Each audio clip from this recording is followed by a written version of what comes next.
Bonsoir à tous, ravi de vous accueillir dans cette édition régionale. Place à l'info du week-end avec à la une ce soir la situation de malaise à l'hôpital Louis-Constant Fleming à Saint-Martin. Les tensions restent vives entre le personnel et la direction. Le service de psychiatrie sombre et faute de soignants, il semble sur le point de fermer ses portes.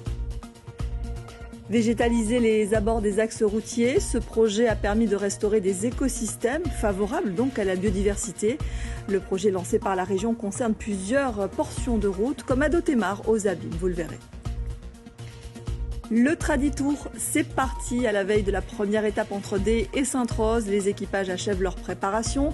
Cet après-midi, le bourg de Dé s'est transformé en point de rassemblement de la flotte à l'occasion des vérifications techniques. Et notre invité ce soir est le président de la NASA, Karl Chipotel. Des chansons d'Admiralty traduites en langue des signes. Le chanteur a relevé le défi aux côtés de l'association Palais Sans Parole Academy. L'idée est de créer à terme une comédie musicale. À Saint-Martin, le conflit entre le personnel et la direction de l'hôpital a franchi un nouveau palier. Le service de psychiatrie est en train de fermer ses portes faute de soignants. Les patients sont répartis dans d'autres établissements avec difficulté. Faisons le point avec notre correspondant Hervé Pédurand.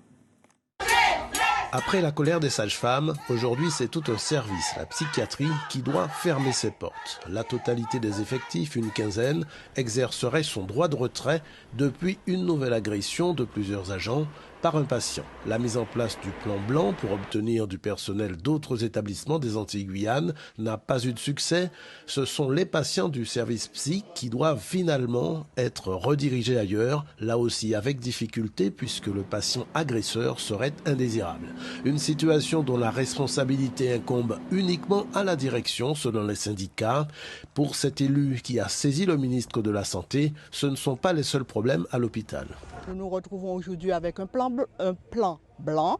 Nous nous retrouvons avec un service oncologie qui ne fonctionne pas et nous nous retrouvons avec un service maternité et pédiatrie en proie à d'énormes difficultés puisque apparemment il n'y aurait pas de médecin. La collectivité de Saint-Martin, qui préside le conseil de surveillance du centre hospitalier, passe à la loupe son fonctionnement et notamment des contrats de location de logement de certains cadres. Une médiation conduite par un ancien ministre de la Santé ne semble pas avoir fait avancer un dossier qui sera relancé à la rentrée. Dès l'automne, je saisirai les services de l'État. Je pense qu'il est de mon devoir de m'assurer que nous ayons un hôpital qui puisse prendre en charge correctement les habitants de Saint-Martin et Saint-Barthélemy, et ça en évitant ou alors en dépit des intimidations. Pour l'heure, la direction n'a pas répondu à notre demande d'entretien. On reste à Saint-Martin où Albert Fleming a été inhumé cet après-midi au cimetière de Marigot. L'ancien maire est décédé mercredi dernier à l'âge de 86 ans. Une longue cérémonie d'hommage et de témoignage s'est tenue dans la journée sur le front de mer. De nombreuses personnalités, dont le président de l'association des maires de Guadeloupe, avaient fait le déplacement. Et si on recréait des écosystèmes naturels aux abords des routes? C'est tout le sens de la trame verte routière. La région a lancé ce projet il y a quelques mois. Il concerne plusieurs sites de l'agglomération du centre avec un objectif, favoriser la biodiversité. Une délégation de la collectivité s'est rendue ce matin sur le chantier situé à proximité du tronçon de Dotémar aux Abîmes. Voyez le reportage de Ludivine Guillaume-Léoulac et Olivier Duflot. Moins de béton et plus de verre. Voilà à quoi devront ressembler les abords de nos routes dans le futur. À Dotémar aux Abîmes, cet axe très fréquenté par les voitures va progressivement se transformer en zone à vivre. Le projet de trame verte routière, porté par la région, consiste ainsi à renaturer les sites routiers. 6 tronçons de l'agglomération centre sont concernés. Nous avons fait petit bourg à Onville, Bémaro et aujourd'hui ici. Nous voulons refleurir, reboiser la Guadeloupe. Ça rentre dans notre travail sur la biodiversité et montrer quand même que nous avons des sites qui sont abandonnés, que nous voulons refleurir pour égayer la Guadeloupe. L'idée, c'est de faire de cette route une porte d'entrée, d'en faire une vitrine sur les paysages, sur le territoire. Donc de donner aux routes une nouvelle identité, une identité de qualité. Au total, ce sont donc plus d'une vingtaine d'espèces végétales endogènes qui seront plantées ici. Elles sont plus résistantes parce qu'elles résistent mieux aux maladies, parce qu'elles sont plus résistantes au vent, parce qu'elles ont l'habitude donc du contexte de sol et de climat. Donc forcément, elles se comportent mieux. Elles ont moins besoin d'arrosage et moins besoin d'entretien. L'autre enjeu est aussi de redynamiser le secteur des espaces verts, souvent dénigrés. En contrat d'insertion pour certains, ces jeunes font partie de ceux qui, depuis près de 3 mois, travaillent sans relâche pour embellir le tronçon de Dotémar. Je suis plus sur l'arrosage. Après, je fais des fosses, je fais de tout, quoi, en fonction de ce qu'il y a.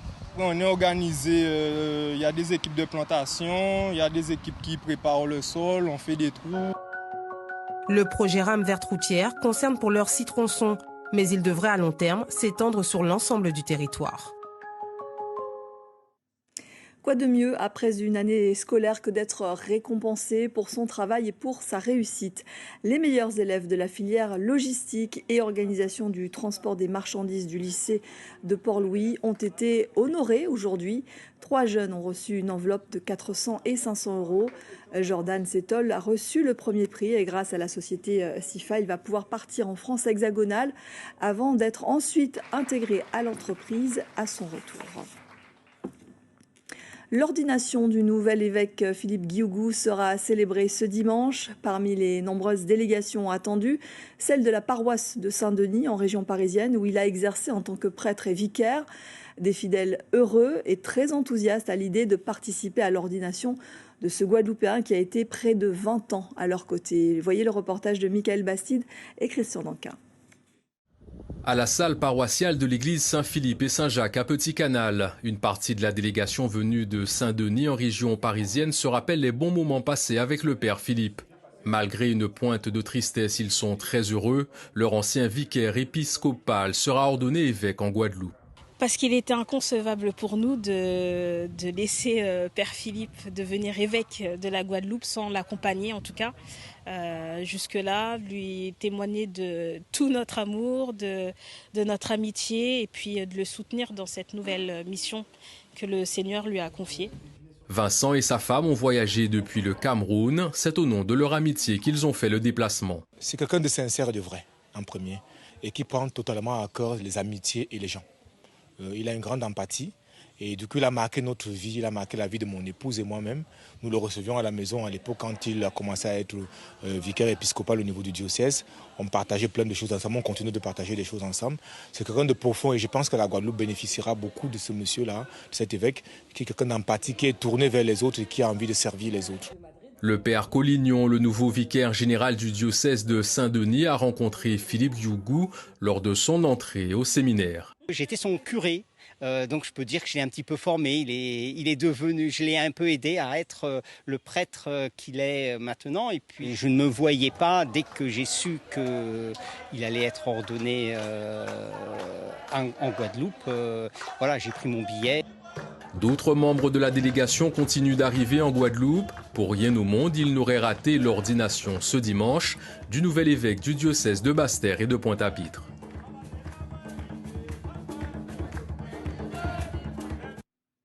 En bref, dans l'affaire d'enlèvement d'enfants mardi, le père a été condamné ce vendredi dans le cadre d'une procédure de comparution immédiate. Il écope de 15 mois de prison, dont 6 mois fermes. Il devra également porter un bracelet électronique pour effectuer le reste de sa peine. Justice toujours, Elie Domota ne s'est pas présenté devant le juge d'instruction hier à Fort-de-France. Le leader du LKP devait être auditionné dans le cadre de l'affaire des grands frères. Les avocats des prévenus ont fait le déplacement et n'ont pas caché leur déception. Franck Edmond-Mariette avec Thierry Socan. Maître Branco, avocat du barreau de Paris, et Maître Laurent Zabouchak de la Guadeloupe, assurant les intérêts de 2 prévenus dans le dossier des grands frères, sont à nouveau déçus de l'absence d'Elie Domota ce matin au bureau du magistrat instructeur à la cité judiciaire de Fort-de-France. Elie Domota devait pour la seconde fois être confronté à 2 détenus. Les articles 109 et 110 du Code de procédure pénale permettent de faire amener de force M. Domota en Martinique parce qu'on considère qu'il y a une forme d'indécence à ce qu'un Guadeloupéen soit détenu depuis 17 mois du fait d'une procédure politique, alors que les véritables organisateurs de ces révoltes eux soient en liberté. Nous savions effectivement, même si on faisait le déplacement, qu'il ne serait pas présent, puisque nous n'avons pas eu de courrier disant qu'il ne serait pas là et qu'il s'en excusait. On n'a rien eu, donc on savait qu'il ne serait pas là. Mais c'était intéressant quand même que d'avoir sa position, puisqu'il y avait quand même des questions que nous avions à lui poser. Dans nos échanges téléphoniques, le leader syndical d'Omota avance qu'il n'a pas été convoqué. Maître Sarah Aristide justifie sa position. Il semblerait qu'un mandat d'amener puisse être délivré dans ces conditions, ce qui m'amène à des questions sur la régularité et la justification juridique de ce mandat d'amener.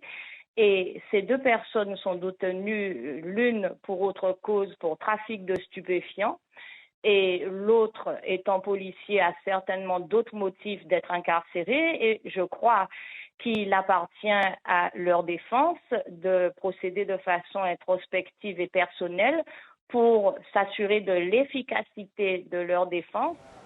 Des propos qui n'engagent que l'avocate d'Elie Domota.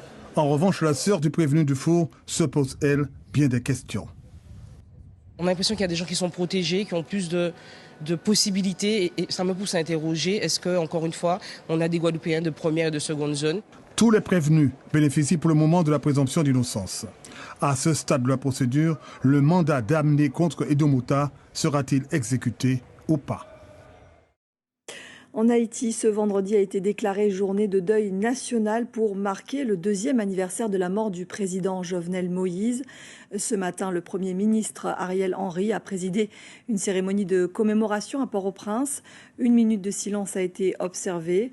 Il y a 2 ans, jour pour jour, l'ancien président a été assassiné par un commando, un crime toujours impuni.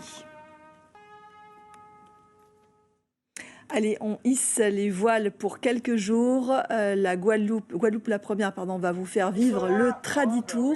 Cette course de canot à voile traditionnelle partira demain de Déé pour la première étape qui les emmènera vers Sainte-Rose. Mais avant de s'élancer, les compétiteurs prennent toujours part à un moment solennel, la messe et puis la bénédiction pour protéger les équipages. Un hommage a également été rendu à la mémoire des marins disparus avec un dépôt de gerbes, vous le voyez, lancé à la mer. 10 étapes, 8 jours de course et une incursion dans le berceau de la Saintoise traditionnelle. Voilà à quoi va ressembler le profil du Traditour 2023. Eric Stimfling nous dévoile les contours de cette édition. Pour sa 21e édition, le Tour de la Guadeloupe de voile traditionnelle renoue avec un tracé certes classique, mais exigeant sur le plan physique, soit 10 étapes réparties sur 8 jours de course. L'entame se fait par le nord de la Basse-Terre. 3 étapes qui amènent la flotte de Déé à Port-Louis à travers le grand cul-de-sac marin. Les 30 canots empruntent ensuite la route pour rejoindre Petit-Bourg, point de départ de la 2e partie de l'épreuve. Le Traditour plonge alors au sud et fait étape à Terre-de-Haut, berceau de la voile traditionnelle, avant de reprendre un profil plus classique qui lui fait remonter toute la côte depuis Cap-Esther jusqu'à Saint-François. Les 2 derniers jours s'annoncent particulièrement copieux avec 2 doubles étapes avec Sainte-Anne comme point central. Sainte-Anne, siège de l'ANASA, l'organisateur de ce Traditour 2023. Et comme dans toutes les compétitions, les vérifications techniques sont incontournables. C'est dans le bourg de la commune de Déé que les canots ont été inspectés. Les organisateurs ont mis l'accent sur les éléments de sécurité passifs et actifs. Une édition qui se veut respectueuse de l'environnement aussi. Les bouteilles en plastique, par exemple, sont interdites à bord. Eric Stimfling était sur place cet après-midi. Il y avait embouteillage ce matin dans le bourg de Déé, la commune, haut lieu de la voile traditionnelle et cette année, le point de départ du Traditour 2023. T'en as déjà combien qui sont là? Il y en a 5. On en attend un peu plus d'une trentaine. Ils ont jusqu'à midi, donc on y va tranquillement. Je vais aider. Donc je pousse avec vous? Oui. C'est bon? En milieu de matinée, seule une dizaine de canots avaient rejoint le parc technique où se déroulaient les contrôles. Une étape obligatoire avant d'entamer la course. Et cette année, les organisateurs ont clairement renforcé les normes de sécurité. Ok, mousqueton. Il faut 2 mousquetons. Les soldats doivent attacher là avec 2 mousquetons. En cas de coulage, il ne va pas partir, mais c'est sécurité bonne. Alors, mousqueton, point d'interrogation. NASA s'est engagé, la classe s'est engagée pour organiser cette compétition.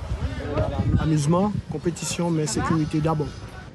Et la sécurité passe également par des mesures passives, comme des caissons de flottaison installés à l'avant de chaque canot, caissons qu'il faut remplir à grands coups de pompe. Il faut qu'on mette de l'air à fond dans nos caisses à l'avant et à l'arrière, au cas où, si on dessale, mais bien sûr, chose qui nous arrive très très rarement, parce que nous, on ne va pas couler. Hein.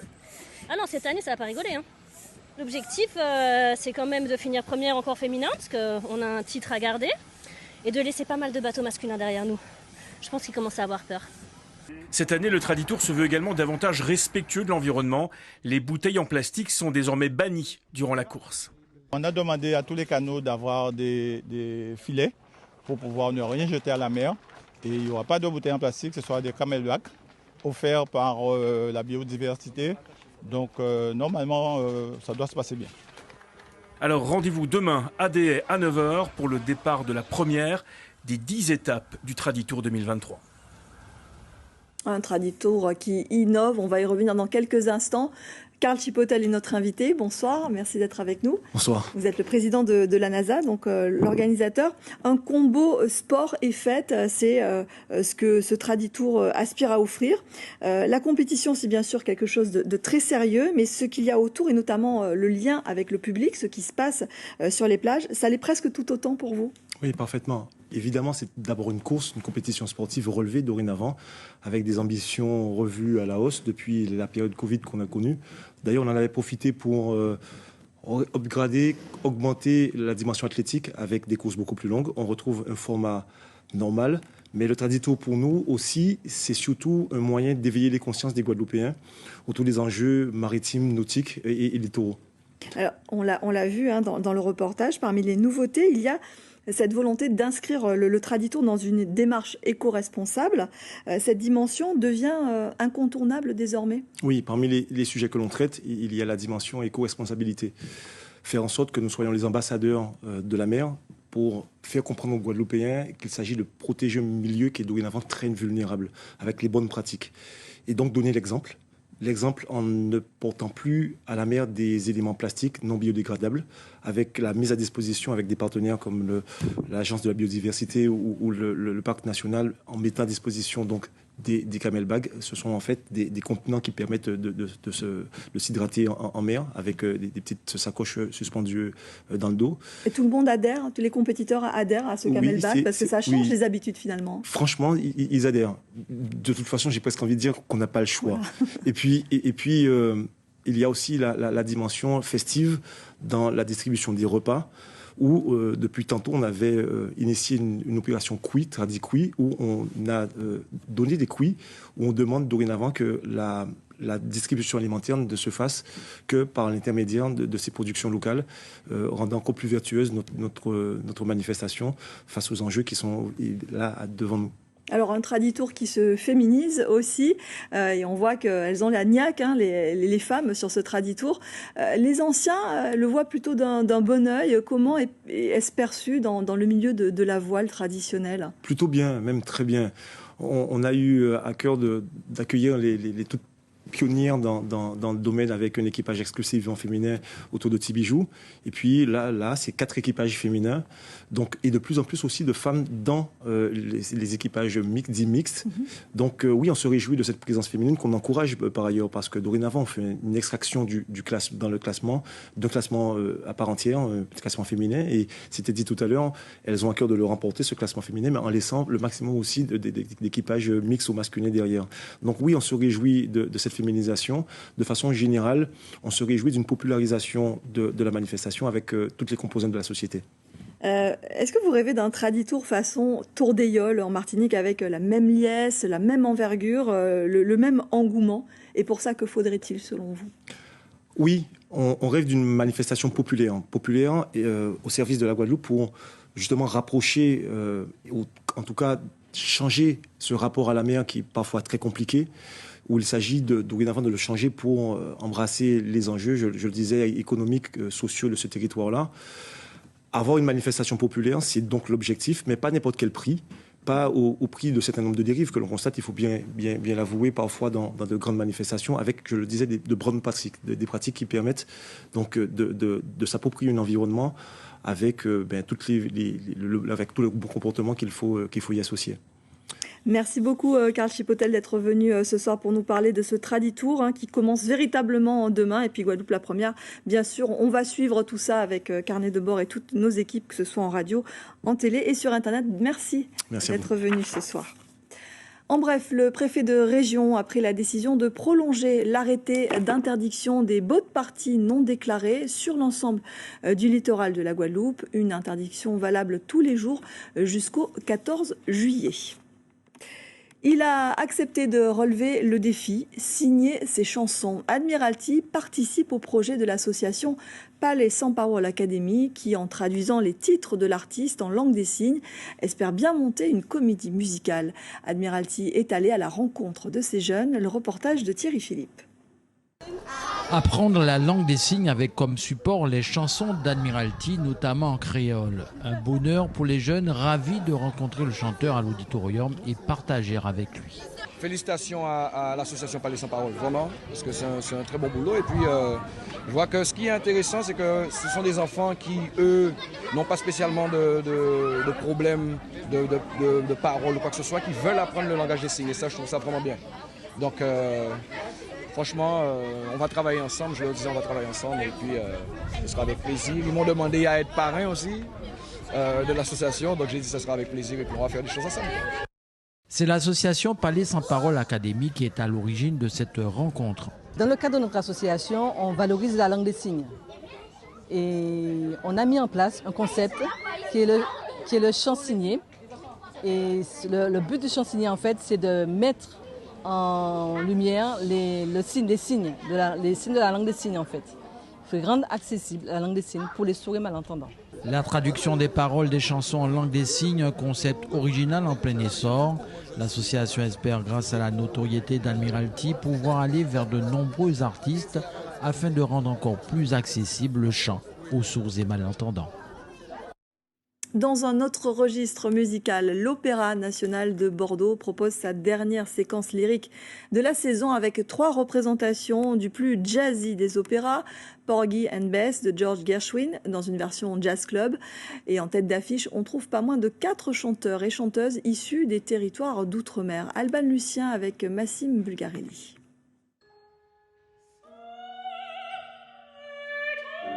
Sur la scène de l'Auditorium de Bordeaux, un standard du jazz. La berceuse Summertime interprétée façon récital par une diva. Bienvenue dans l'univers de Porgy and Bess, œuvre iconique de George Gershwin, mélange d'opéra occidental, de blues et de negro spiritual.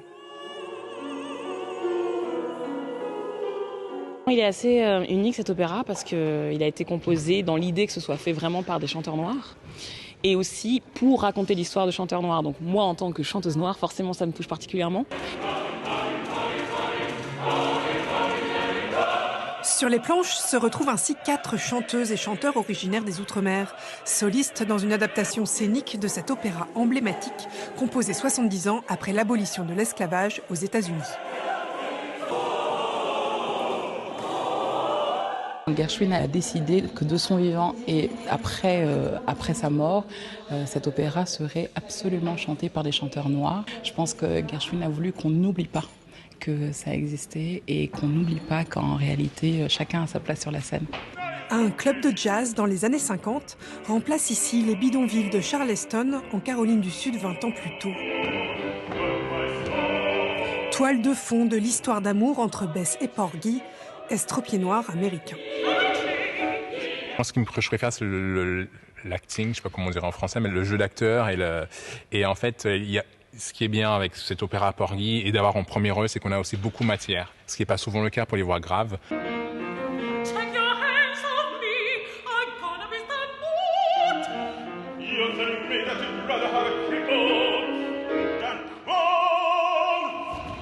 Parce que c'est vraiment important d'avoir quelques artistes qui viennent de ce territoire.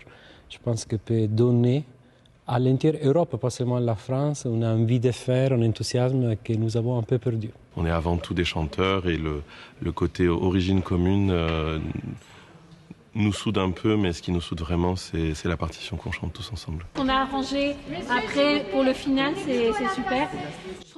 De l'opéra initial en 3 actes, la metteur en scène a gardé l'essentiel. 1h15 de spectacle, une formule dans l'air du temps qui pourrait séduire à l'avenir d'autres opéras dans l'Hexagone et marquer peut-être de nouvelles retrouvailles pour nos chanteuses et chanteurs d'outre-mer.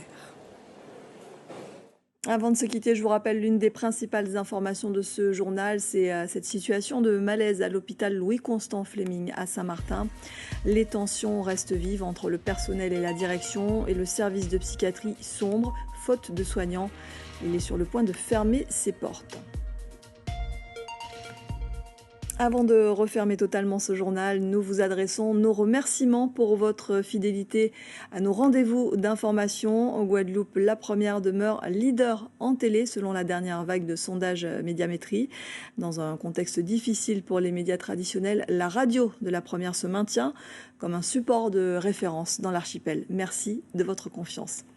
L'info revient demain matin en radio avec Pascal Pétrine. Moi, j'aurai le plaisir de vous retrouver demain soir à 19h30. D'ici là, passez une très belle soirée, un très bon début de week-end.